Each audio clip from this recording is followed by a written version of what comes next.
Hello and नमस्कार दोस्तों, आपके अपने चैनल वीएलडी मास्टर में आपका बहुत बहुत स्वागत है। आज हम इस वीडियो में बात करेंगे कि आप अमेजन के AWS में आप इंस्टेंट कैसे क्रिएट करेंगे। जी हाँ, आप VPS कैसे बनाएंगे, इसी बारे में हम इस वीडियो में बात करेंगे। तो चलिए वीडियो शुरू करते हैं। वीडियो शुरू करने से पहले आपसे एक रिक्वेस्ट, अगर हमारे चैनल पर नया है तो प्लीज़ चैनल को सब्सक्राइब कर लीजिए, साथ में वीडियो को लाइक और शेयर करना मत भूलिएगा। सबसे पहले आपको करना क्या है, सबसे पहले आपको लॉन्च इंस्टेंट पर क्लिक करना है। जैसे आप लॉन्च इंस्टेंट पे इस तरह क्लिक करेंगे, उसके बाद यहाँ पर देखिए फर्स्ट ऑप्शन आएगा नेम का। यहाँ पर देखिए फर्स्ट नेम आया है नेम का। तो इस नेम में आप अपने VPS का जो नेम बनाना चाहते हैं वो नेम यहाँ पर बना सकते हैं। उसके बाद आता है देखिए यहाँ क्विक स्टार्ट पे, तो यहाँ से आप जो आप OS लेना चाहते हैं वो OS यहाँ से सेलेक्ट करेंगे। चलिए हम यहाँ से लेते हैं अपना।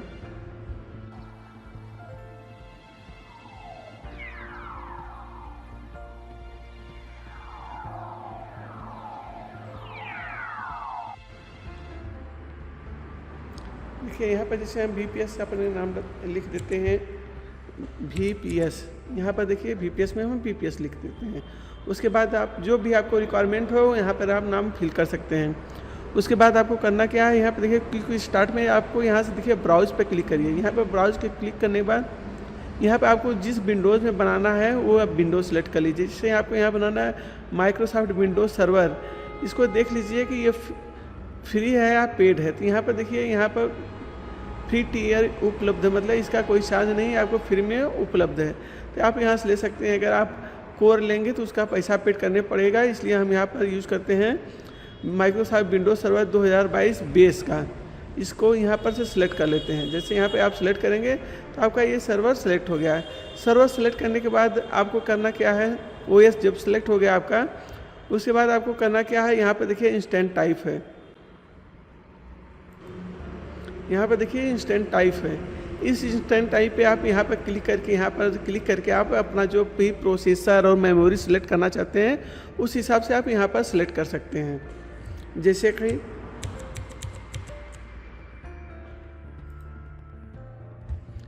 हमने यहाँ पर क्लिक किया तो यहाँ पर सारा ऑप्शन आपको शो करेगा। देखिए T2 माइक्रो है तो ये आपका फ्री है, एक वर्चुअल CPU है और 1 GB रैम है। इस तरह यहाँ पे देखिए T2 स्मॉल है, T2 मीडियम है, T2 लार्ज है। यहाँ पर क्या आपका क्या है, 2 CPU है, 8 GB मेमोरी है यहाँ पर। और इनका चार्ज देखिए यहाँ पर मेंशन किया हुआ है पर हावर्स के हिसाब से। यहाँ पर देखिए T2 लार्ज है, यहाँ पर देखिए 4 CPU है, 16 GB है। तो इसी हिसाब से जो आपको रिक्वायरमेंट है वो आप सेलेक्ट कर लीजिए। यहाँ पर जैसे आप क्लिक करेंगे ये आपका सिलेक्ट हो जाएगा। इसमें मैं सेलेक्ट किया हूँ 2 CPU है, 8 GB मेमोरी है, इसको सिलेक्ट किया हूँ।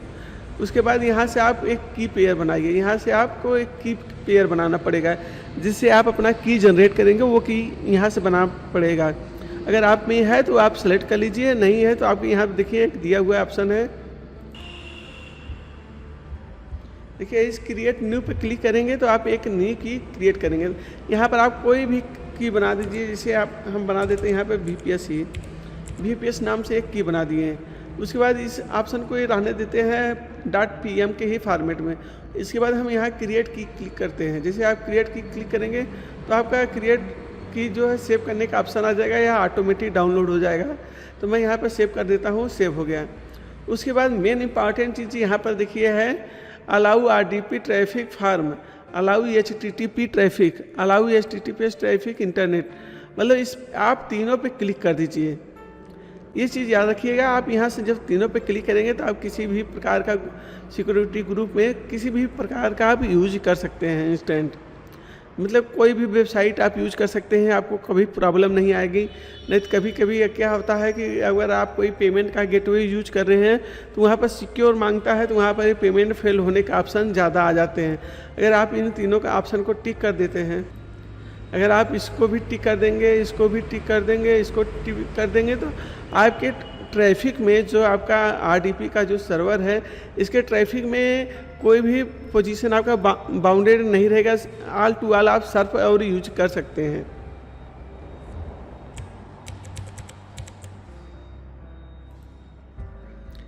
जैसे यहाँ पर आप क्लिक करेंगे, उसके बाद आप क्या है, यहाँ पर देखिए आपका है लॉन्च इंस्टेंट। इस लॉन्च इंस्टेंट पे आपको क्लिक, यहाँ पर देखिए लॉन्च इंस्टेंट है, इस इंस्टेंट पे क्लिक कर देंगे तो क्रिएट हो जाएगा। यहाँ अगर आप एक इंस्टेंट क्रिएट करना चाहते हैं तो एक रहने दीजिए, अगर 2 क्रिएट करना चाहते हैं 2 भी कर सकते हैं। जितना नंबर यहाँ पर इंटर करेंगे उस हिसाब से आपका इंस्टेंट क्रिएट हो जाएगा। तो फिलहाल मैं एक ही क्रिएट करूँगा, इसलिए 1 ही रहने देते हैं। उसके बाद यहाँ से आप देखिए लॉन्च पे क्लिक करके इसको आप क्रिएट करिए। देखिए जैसे हम लॉन्च पे क्लिक करते हैं तो देखिए मेरा कॉन्फ़िगरेशन सिक्योरिटी ग्रुप जो आपको बताया था HTTP से वो कंप्लीट कर गया और आपका ये लॉन्चिंग इंस्टेंट सक्सेसफुली हो गया। अब यहाँ पर क्लिक करके देखिए व्यू ऑल इंस्टेंट पे क्लिक कर देंगे तो ये ऑटोमेटिक आपके इस लेवल में आ जाएगा। जब इस लेवल में आ जाएगा तो आप यहाँ से भी इसको रिफ़्रेश कर सकते हैं, यहाँ से भी रिफ़्रेश कर सकते हैं, कहीं से भी आप रिफ़्रेश कर देंगे तो आपका इंस्टेंट यहाँ पर सुन करने लगा। देखिए यहाँ पर हम नाम VPS बनाए थे और मेरा इंस्टेंट ID ये है। उसके बाद यहाँ पर देखिए आपका प्रोसेसर कौन है, इंस्टेंट टाइप T2 लार्ग है। इस तरह आपकी IP क्या है, इस तरह सब शो होने लगेगा। अभी देखिए ये अंडर प्रोसेसिंग है, यहाँ पर देखिए पेंडिंग शो कर रहा है, मतलब आपका VPS अभी क्रिएट हो रहा है। अभी उसमें विंडोज़ इंस्टॉल होगा, सब चीज़ रेडी हो जाएगा। देखिए जिसे यहाँ पर रनिंग हो गया, अब आपका इंस्टेंट चालू हो गया लेकिन अब कंप्लीट नहीं हुआ होगा, इसलिए थोड़ा सा टाइम और हम वेट कर लेते हैं। थोड़े टाइम वेट करने के बाद आपको इस VPS पे क्लिक करना है और कनेक्ट पे क्लिक करना है। यहाँ पे देखिए कनेक्ट, यहाँ पर आप राइट साइड माउस क्लिक करेंगे तो डायरेक्ट कनेक्ट आ जाएंगे, या आप यहाँ से सेलेक्ट कर लीजिए और यहाँ पर देखिए कनेक्ट का ऑप्शन है, इस कनेक्ट पे भी क्लिक करके आप कनेक्ट हो जाएंगे। जैसे आप कनेक्ट पे क्लिक करेंगे तो इस तरह आपका न्यू डैशबोर्ड शो करने लगा। देखिए जैसे न्यू डैशबोर्ड जब शो करेगा तो इस तरह ऑप्शन आ जाएगा। तो इसमें देखिए सेशन मैनेजर है, यहाँ पर RDP क्लाइंट है, यहाँ पर देखिए E2 सीरियल कंसोल है। आपको RDP क्लाइंट पे क्लिक करना है क्योंकि हमको इसका सर्वर यूज़ करना है, तो RDP क्लाइंट पे क्लिक करेंगे। तो चलिए क्लिक करते हैं।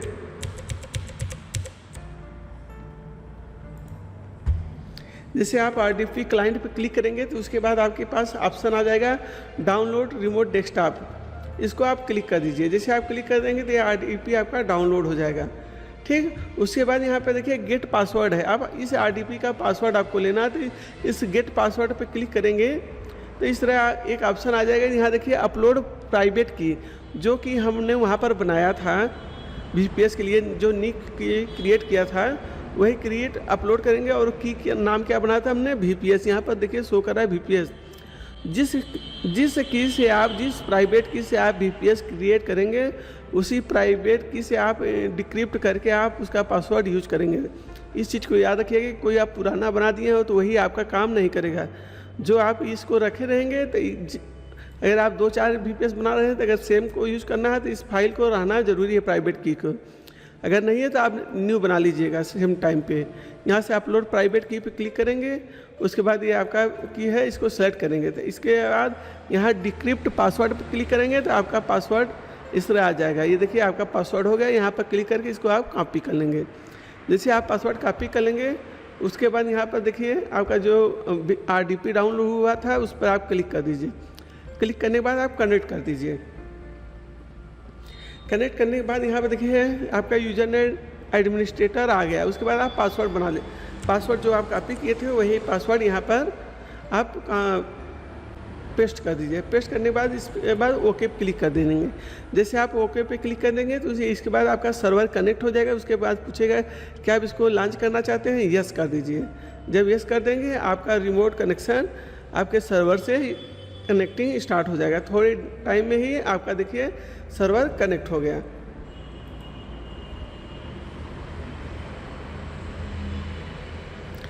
फर्स्ट टाइम रहेगा थोड़ा सा टाइम लेगा, सारी फाइलें इनिशियलाइज होने में टाइम लगता है।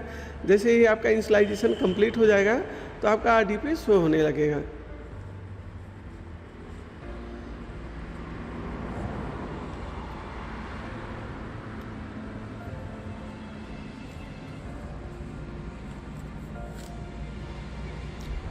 देखिए आपका RDP कंप्लीट हो गया है। जैसे इस तरह आप आसानी से अमेजन के AWS पे आप RDP बना सकते हैं। अब इस RDP को आप कॉन्फ़िगरेशन कैसे करेंगे, तो इसके लिए आपको जैसे कोई भी चीज़ आप इसमें सर्च करेंगे अभी के टाइम, तो इसमें काफ़ी बाउंडेशन रहेगा जो आपको हर स्टेप में सेव करना पड़ेगा।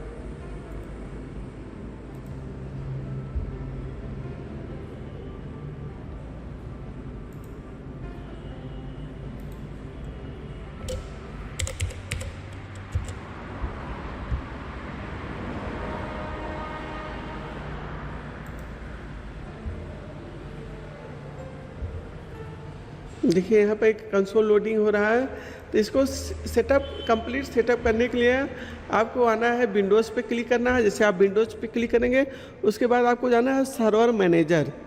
जैसे आप सर्वर मैनेजर पे जाएंगे,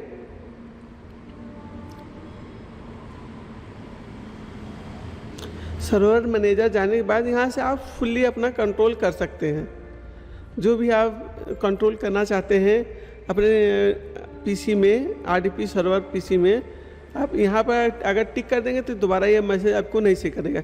यहाँ पर देखिए लोकल सर्वर है, इस लोकल सर्वर पर क्लिक कर देंगे तो यहाँ से आपका विंडोज़ का जो डिफाइंडर का फ्रेमवर्क फायरवॉल है, यहाँ देखिए विंडोज़ डिफाइंडर, इस पर क्लिक करेंगे। यहाँ से आप इसको अप टू डेट कर लीजिए।